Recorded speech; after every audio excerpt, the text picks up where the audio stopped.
Good morning and welcome back. That cold front has finally pushed through Wisconsin. We did have a couple of sprinkles. You could see most of that heavier rain is up into the UP and then, of course, into Lake Superior and southern parts of Canada. But now, still, we're going to continue that dry stretch. Not only here in Wisconsin, take a look at this all over the country. Besides Washington, D.C., Pennsylvania area, West Virginia, that's where we're still seeing the remnants of what's left over from Hurricane Helene. Of course, now just a low pressure system. Not even seeing any gusty winds with that as well. But cleanup still continues down south, western parts of North Carolina, Tennessee, Kentucky, Georgia, Florida, still cleaning up from the flooding conditions and, of course, the hurricane-forced winds that we saw and even some storm surge right by the coast of Florida. Now, rainfall-wise, though, we're not going to see much all over the northern parts of Wisconsin, up into the UP, maybe a few sprinkles out there for Saturday night. Otherwise, though, we are going to continue to stay dry for the most part the next 7 days, which is not the best sign, especially since we've been very, very dry the last month. In September, we only saw 0.36 inches of rain.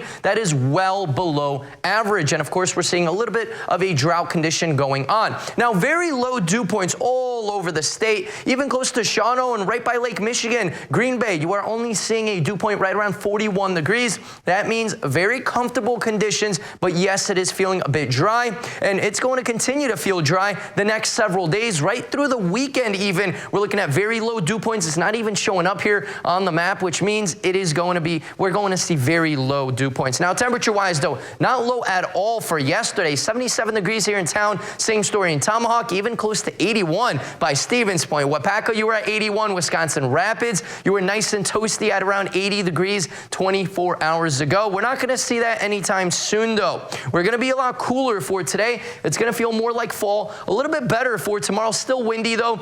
Lighter breeze, but warmer on Thursday. By Friday, a bit cooler. By Saturday, though, back at around 70, and then some low to mid 60s in the forecast Sunday into the day on Monday. That is going to be closer to our average high for this time of year.